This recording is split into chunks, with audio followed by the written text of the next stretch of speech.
Hi, this is Dr. Gregory Sadler. I'm a professor of philosophy and the president and founder of an educational consulting company called Reason.io, where we put philosophy into practice.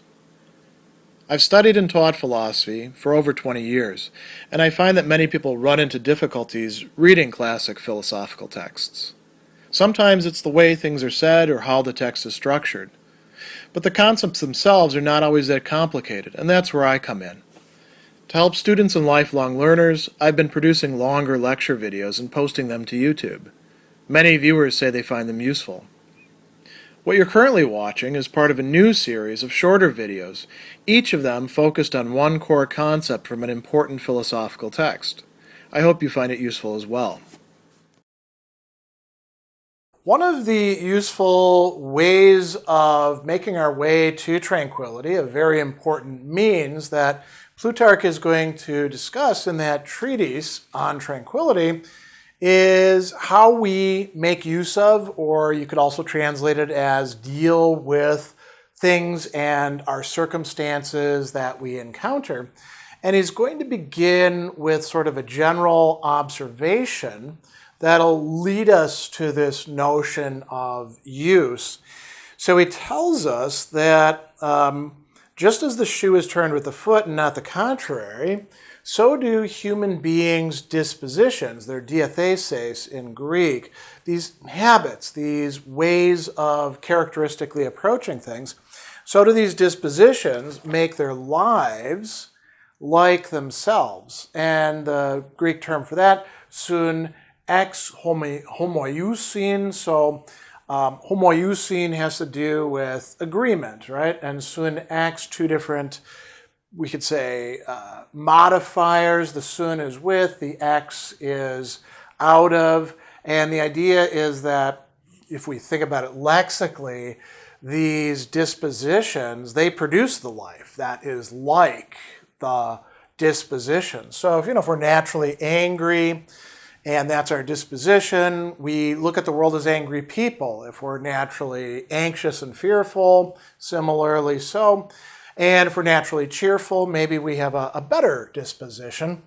And then he's going to go on and he's going to say, it's not as someone has said, and this may have been a Pythagorean of some sort, we don't know who the someone is, that habituation is what is going to make our life best and sweetest. That's not to say that habituation doesn't matter, this sun ethia, producing habits, ethoi, within ourselves. But you need something else along with that, and that's exercising prudence. In Greek, it's tophrone. So this is a verb, and it corresponds to a noun phronesis, which is a virtue. The virtue that we often translate as wisdom or practical wisdom or prudence. So exercising that virtue, in addition to having the right kind of habits, that's what makes our life best and most pleasant. And how is this going to work? He tells us that we want it so that external things, ta ekta in Greek, are going to be used by us. So chromenois, chresis is the Greek noun, chreomai is the verb, and the idea is using, dealing with. This is a very important idea in not just Plutarch's philosophy, but in ancient virtue ethics in general. It goes all the way back to Socrates. Things are good or bad, sometimes depending on the good or bad use that we make of them. And that's particularly the case for external things, our clothing, our circumstances, whether we have money or not. We could go on and on and on. And he tells us that if we can make these external things as if our very own and friendly, they can agree with us when we make no harsh use of them. Now that's translating this term me halepos. That's an adverb. So halepein is to be troubled by something, but it also means to get angry, right? To get riled up, to get upset. So if we can avoid getting upset about the external things that may or may not go our way, we can actually be tranquil and happy. Here he's going to bring up a really interesting analogy that he attributes to Plato. Some others attribute it to Socrates, for example, Epictetus and Seneca, two Stoic authors. It makes sense that there's a little bit of a discrepancy here, but perhaps Plato got it from Socrates. So Plato compared life to a game of dice. The dice that you throw, they have 6 sides. Typically, unless you're playing, role-playing games in which you might have a D20 and a D100 or whatever. But typically it's 6 sides, and you're trying to get a certain number. So you could get that number, in which case you're lucky, right? So sometimes we want to, throw the right thing, like he says, throw what suits us best. But what if you don't get what you're aiming for? Does that mean the game's over? No. You need to also make a good use of what happens to turn up. We have a lot of dice games like this. Think about Yahtzee, if you've ever played that. You have multiple throws. You don't get the 5 in a row the way that you wanted at the beginning. Well, keep some of the dice and throw the rest, right? That's using the circumstances. So Plato is saying life is like this. We are constantly in circumstances where we try to do something, but it doesn't completely succeed. And then we have to figure out what to do after that. So he says, it's our task to accept in a suitable manner what comes to us from fortune and to assign to each event a place in which both what suits us will help us most and what is unwanted will do least harm. Then he contrasts how other people do this, how they approach it, and this is why they're unhappy with their lives, right? People who are without skill, technous, they lack the art of living, and sense, anoetus, when it comes to life, are going to be greatly disturbed by fortune. And they're going to be disturbed both by good fortune and by bad fortune. You might say, well, how are they going to get disturbed by good fortune? Well, he's going to say that they are going to be elated by good fortune, and they're going to be depressed by adversity, and they're greatly disturbed by both, or rather by themselves in both, and as much in what is called good as in the bad. So they don't know how to handle good stuff any more than they know how to handle bad stuff, and they're always just reacting to the world that they live in, where things aren't going to go their way most of the time. Even if they do for a while, seems like good fortune, it's not going to last forever. So we don't want to be like them. Instead, he's got this beautiful analogy about bees. So bees go around to all the different flowers and they, extract the nectar and then they turn it into honey. Ancients kind of thought that they got honey out of things. We know a little bit better, but honey is the nice thing, right? Honey is the tranquility here. It's the sweetness. And the bees will extract it from thyme. Now, thyme is a spice. If you've ever eaten raw thyme, shove some of it in your mouth. It's not really great tasting, right? It's something you use in moderation. Even the flowers themselves, you can pick them and you can chew on them and they're going to kind of burn your mouth. They are the most pungent and dry of plants, Plutarch says. And actually, he's using culinary terms here. So drimutaton is the term for pungent. Think about mustard. Would you take a spoonful of hot mustard and put it in your mouth? That's the drimu, that's the pungent, right? So we might say spicy is another word. So bees are able to go into the pungent, the spicy flower, and get the good stuff out of it. What about us?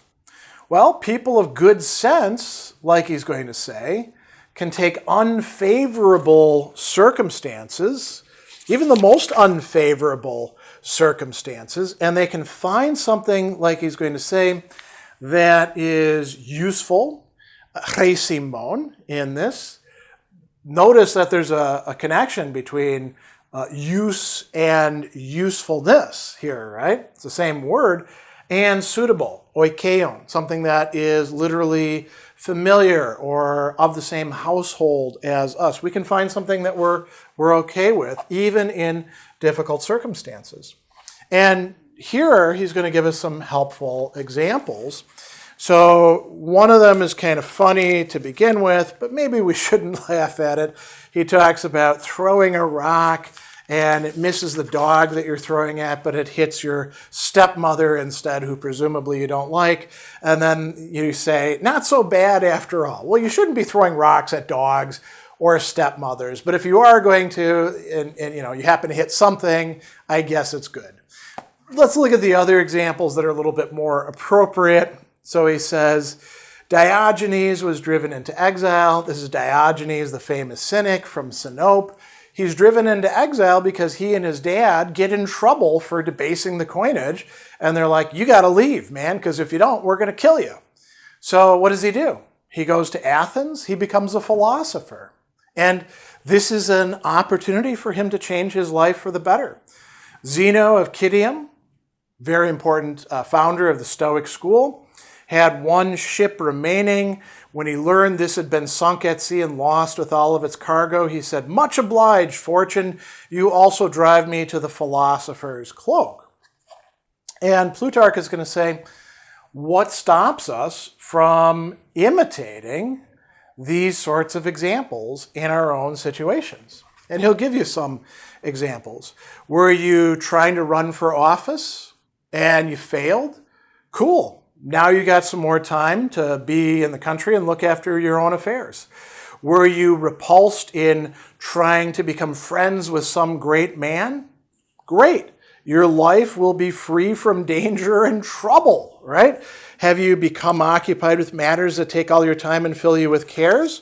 Well, you can have some good things coming out of that as well. Here's another one. Have you, by reason of slander or envy, become the butt of jeers and catcalls? We might say, have people been saying mean things about you in social media or in your neighborhood? Well, he says the breeze is favoring that bears you to the muses of the academy. You can still study the arts. You can study philosophy. The fact that people don't like you and say mean things about you doesn't keep you from doing things that are actually valuable unless you allow them to, because you take the bad circumstances, sort of like the bad throw, and you don't use it properly. He goes on and he says,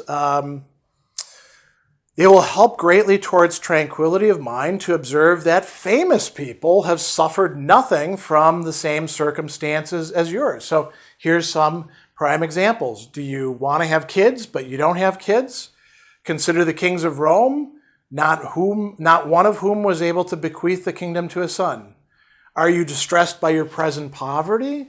Well, look at famous Greek and Roman people who got poor and they were able to still live a good life, right? Has your wife been seduced, right?